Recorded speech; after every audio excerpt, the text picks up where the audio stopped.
Hi there, this is Lee McQueen, and in a previous video I talked about how mainstream media called the Democrat primary race over prematurely, and not only the primary race for the overall United States, but specifically the state of California, they called that for Hillary Clinton prematurely as well.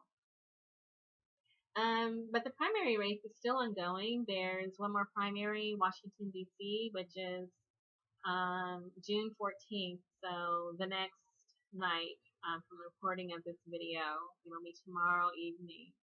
And Bernie Sanders is campaigning. He's still in the race. And he has indicated his intentions of going to the Democrat National Convention with his delegates and superdelegates to press his issues home. And his issues are our issues, they're progressive issues. And he can do that because neither he nor Hillary Clinton are able to actually claim the Democrat nomination until July 25th through 28th. That's the rules.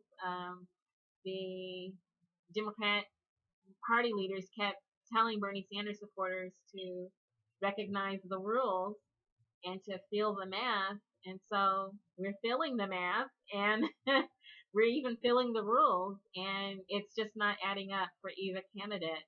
And it won't add up until July 25th. So wishing it into being is not the same thing as it actually being. We can wish for one or the other candidate to have the necessary amount of delegates, pledged delegates, which is 2,383, 2,383. But neither candidate has that many delegates at this time. Both candidates have fallen short because they split the vote so closely. And now that we know that possibly California is flipping towards Bernie Sanders, Hillary Clinton might actually lose delegates that will then be added into Bernie Sanders' column as the counting of all the votes happens. They're counting the mail-in ballots and provisional ballots and the ballots that were too damaged to go through the machine and be read by the machine. They have to be read by the human eye. And California does not have to certify its final vote tally until July, like the first week in July. So that's a long time. I said that July 25th was a long time away in terms of a political campaign. Anything can happen between now and then, but anything can happen between now and July 5th or 7th. I think it's exactly a month after the vote that's when they have to certify. California does. So it's possible that not only will Bernie have split Santa Barbara County, San Luis Obispo, and Glenn County in California, he may split even more as more votes get totaled and tallied. And then there's also election fraud, racketeering, RICO type lawsuits being filed as a federal matter. It's finally come to a head. All the election fraud in various states that voters noticed, that poll workers noticed, and that even secretaries of state noticed, it's all been adding up. People have been looking at the exit polls and matching them to the vote tallies, and it's not been matching. And it's just come to a head. Arizona, New York, California, and at least 8 other states in between are targeted for investigation on federal charges of vote fraud. So, calling the race early had a purpose. Its purpose was to create a firewall for Hillary Clinton to shield her from accountability for all the corruption that she's exhibited and practiced and inflicted on the American electorate. And it's not even just the base of the Democrat Party, because Bernie Sanders brought a large coalition of non-Democrat Party voters to vote for him. And so basically the American electorate was harmed by Hillary Clinton and her machine. And now the American electorate is fighting back and filing lawsuits and pressing ahead with those. Specifically in California, things came to a head. There were citizen exit polls in place. The exit polling had been canceled by the media in an effort to shield Hillary Clinton. There was a claim that it was just too expensive, but I mean, if you can have exit polling in Arizona and New York and every other state in the nation, then you can have exit polling in California. But I think it was mostly to serve as a shield. People have been noticing the discrepancies outside the margin of error.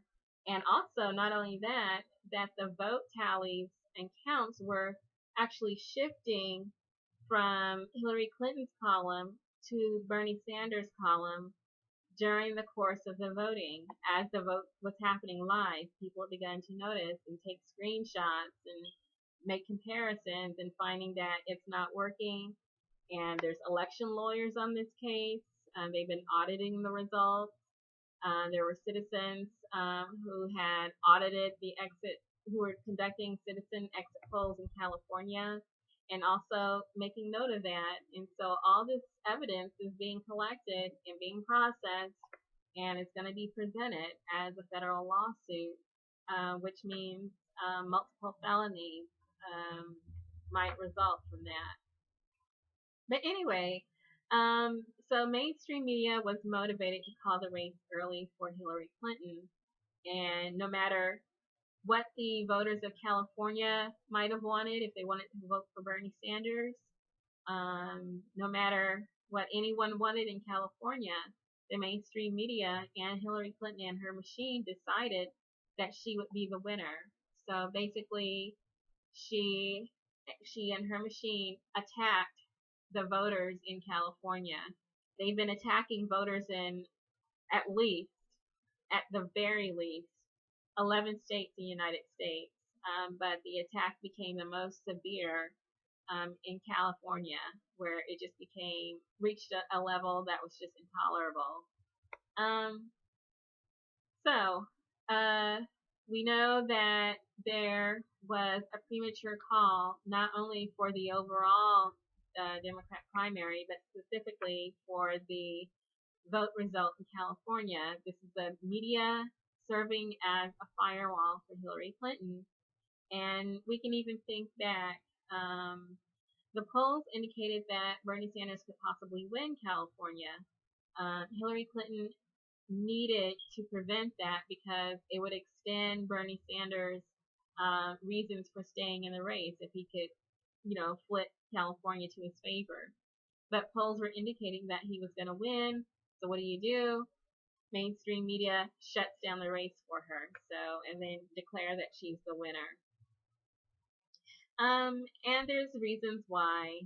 The mainstream media was again serving as a firewall to protect and shield Hillary Clinton from damage. The damage that could be caused by the FBI criminal investigation against her. Both of them.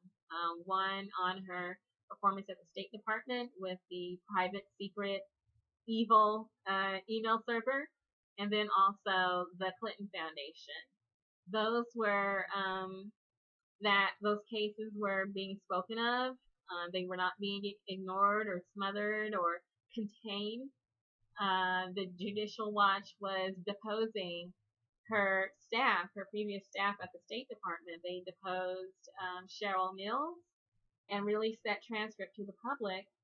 They deposed Stephen Mull and released his transcript to the public. They had Brian Pagliano, the person who actually was directly involved in setting up the email server, on the schedule the night before the primary. He would have been deposed. Likely his transcript would have been posted and released to the public the day of voting in California, which would have been very damaging, very embarrassing to Hillary Clinton. What to do? Reschedule. Reschedule Pagliano's deposition and then shut down the race. And so that's what happened. Pagliano's deposition has been rescheduled. Well, it was canceled and then delayed. Let's call it that. It was delayed, and we don't have a date of when it will be rescheduled yet. There's also details that Judicial Watch has shared that President Barack Obama, is actively attempting to prevent that Brian Pagliano's deposition from being videotaped, and then also attempting to prevent the details of the immunity agreement, Pagliano's immunity agreement, from becoming public knowledge. So the White House is actively trying to suppress information damaging to Hillary Clinton. So there was a lot of machinations behind the scenes, and then the voting was shut down. The winner was declared, even though the numbers didn't add up for Hillary Clinton, and they still don't add up. There's just not sufficient delegates left for her to win in order to give her the number she needs to declare herself the nominee. She needs 2,383. She does not have that amount, and neither does Bernie Sanders. They split the delegates too closely. We're probably going to see after California votes, it's going to be even closer. So Hillary's column is going to go down slightly. Bernie Sanders' column is going to go up slightly, and they'll have divided the votes even further. So both of them are going to the Democrat convention without sufficient votes to win. Hillary Clinton is slightly ahead, and as I said, possibly due to massive vote fraud in at least 11 states that is going to get addressed by federal lawsuit. So who knows what the vote total is going to be by the time we get to July, or whether Hillary Clinton will still be available to be the Democrat nominee. Things can change like that. So anyway, depositions of her staff were occurring even after the race in California was shut down.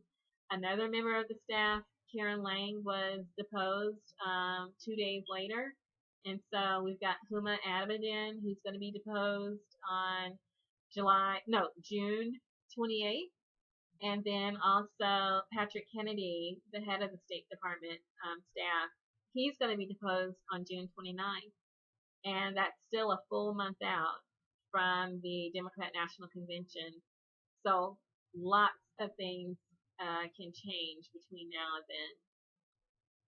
But it kind of goes to show the mainstream, the extent to which the mainstream media would go to protect Hillary Clinton, and the question becomes, who can we trust? Our media has just really shown themselves for massive bias, which is probably why I and many other people have been generating the news.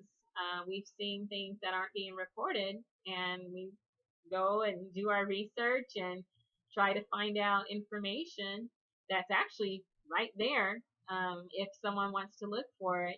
It's just not being reported on by the mainstream media. And then even with our search engines, you try to search for this information, you have to be very specific. Otherwise, it doesn't come up. And this is Google. I've been using Google often to look for information, and it's kind of strange how you just don't see things. You type in Clinton and FBI, and what the articles that come up are Clinton reprimanding the FBI over the Orlando shooting and the background checks of the Orlando shooter. And so that's what's dominating our news, and it's kind of smothering again Clinton's own situation, the fact that she wouldn't, maybe pass a background check either in order to, well, I'm not even going to go there, but let's just say she's got no room to speak of FBI scrutiny and who should be able to do what if they're under FBI scrutiny. So, okay. But anyway, these investigations are going forward. These lawsuits are going forward. Things are happening, and people are noticing that things are, very, very wrong. Despite the fact that Barack Obama came out and endorsed Hillary Clinton right after the mainstream media shut down the election, um, people still seem to think, well, there's still stuff going on here that we need to get straightened out. We're concerned. Um, and people describe Barack Obama's endorsement as his signal to the FBI to not go forward with this investigation. And even if they do go forward, there's no way that Barack Obama's Department of Justice will ever indict her. So there's a lot of machinations behind the scene. We've got people um, pulling strings and moving around the chessboard, trying to get to a strategic position in order to put the queen in check. And they're over here, and who's doing what? We don't. It's complicated. But anyway, there's a lot going on. If you want the news, you'll have to search for it. There's a lot of news about the Orlando tragedy that's drowning out successfully a lot of other issues concerning our election and whether Hillary Clinton is actually fit to even order a no-fly zone over Syria, or even fit to reprimand the FBI, or even fit to stomp around and shout like she's already running the country. Um, Other things are happening too, and so we want to keep our eye on all aspects of the current events, not just what the media tells us to look at.